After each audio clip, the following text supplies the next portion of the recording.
let us look at an interesting topic called Cp and CpK, process capabilities. This generally we learn it, we use it in our industries also.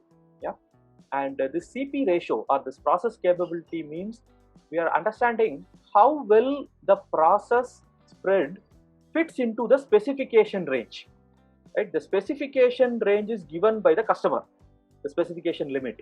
We take it from the voice of the customer, right? In Six Sigma, we have something called as the voice of the customer and CTQ, critical to quality. So this specification limit is given by the customer, and we are measuring how much the process, our process fits into this specification. That's what we are measuring with this process capability study. So let us look at an example. In this case, let us say the specification limit is 100 plus or minus 2 mm. Right? So 100 is the mean and plus or minus 2. So upper specification limit is 102 and lower specification limit is 98. This is what the customer wants, and anything above 102 it's rejected, and anything less than 98 is also rejected. Right? So this is the specification limit, and I am going to explain it with an example of, let us say this particular specification limit as a parking spot for a car. Right? You have a parking spot, and there are two pillars. Right? One pillar is at 102 and another pillar is 98, and in between only you can go and park the car. Right? So this is the specification limit. Right? And now we are taking the process spread. Our process data we are capturing and we are plotting it in a graph. Right? And this is going to be a normal curve, and at 3 sigma level, that is one side 3 sigma and another side 3 sigma, we are plotting the graph, and we are finding that the value ranges from 97 to 103. Right? So it is 97 to 103, it is ranging. And now the formula for process capability Cp is the upper specification limit minus lower specification limit divided by the 6 sigma. 6 sigma here is 3 sigma on one side and another 3 sigma on the other side. Right? So that is the total width of the graph, the normal graph.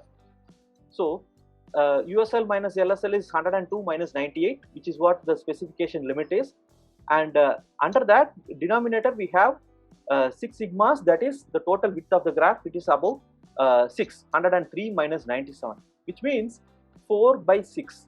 It is 0.66. We say this process is not capable, right? Because it will produce more rejections. The numbers which are outside of the specification limit becomes rejected. Let us look at this in the graph. So I have the wall at 98 and 102. My car is slightly bigger. Right? The width of the car is 6, but the space available for parking is only 4 units. Right? 98 to 102, that is 4. But the width of the car is 6. So will it go inside? No, it will not go. It will hit the wall, right, on both sides. So here the process is not capable. If I run this particular process, I will be producing more rejections. Right? So the process is not capable.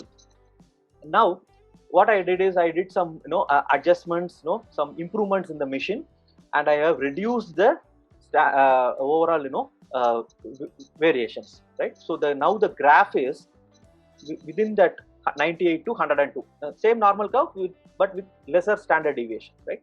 So now the USL minus LSL by 6 sigma, that is 4 divided by 4. The parking spots width and the car's width are the same, which means the car can exactly go into the space, right? Which is okay. Theoretically or technically it will go in, but in case of minor changes, in case of small deviation, what may happen? The car may scratch in one side, right? It is technically possible to put the car in the parking spot, but yes, even with small deviations, it may hit the wall. So this also is not desirable. Right? It is better than the previous case, but we need to further reduce the standard deviation. Yeah. So what we can do now, we are again doing some improvements and further reducing the overall standard deviation.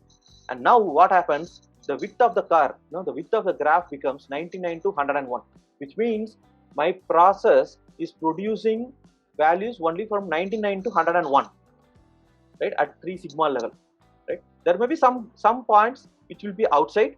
This 3 sigma means 99.7%. So this 0.3 will be out of the graph, but anyway that is also within the overall specification limit. So in this case, the width of the customer specification, USL minus LSL is 4, but the 6 sigma level, that is the overall, the width of the graph is only 2. So the CP value is 2, which means the process is extremely capable, meaning the parking spot is 4 units and the width of the car is only 2. So now I can easily go and park my car in, and there will not be any scratches in the car, right? I will not go and hit the car in the wall. So which is very, very easy to go and park. So this is what we want, right? This is what, when we park a car, this is what we want. Both the sides we need to have some gap, right? So this is called as a process capability, CP. Right? But is CP enough? In many cases, you see the width is higher and the width of the car is smaller. So it's easy to park the car. No? So what is the problem? Why we need CPK? What is the purpose of having CPK? Right? So in some cases, what may happen is the car may go in one side, right? It will not go in the center.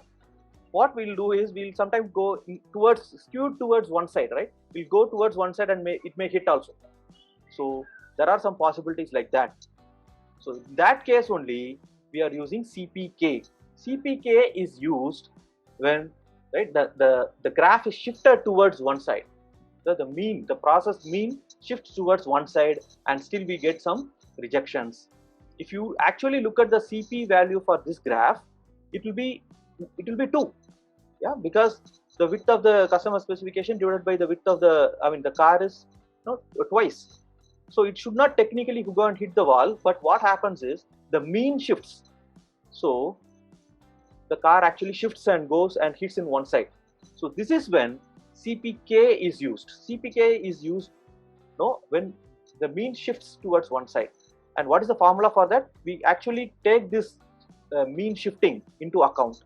So we are actually looking at CP for upper value and CP for lower value, and then we are looking at the minimum value from both the values, and if that minimum value is less than 1, it means the process is not capable. So the CP value for the first case, the upper side is 102 minus 101.5 divided by 1, that is 0.5, and for the lower value we have a lot of gap. It is far from the lower, so the value is 3.5, but we take the minimum value.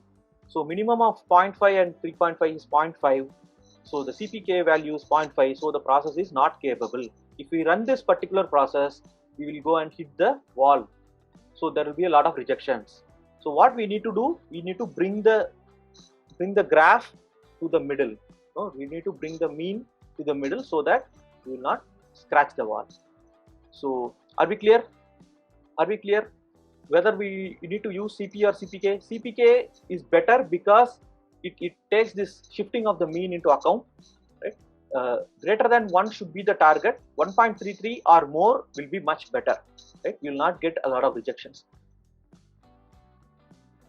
Was this session useful to you?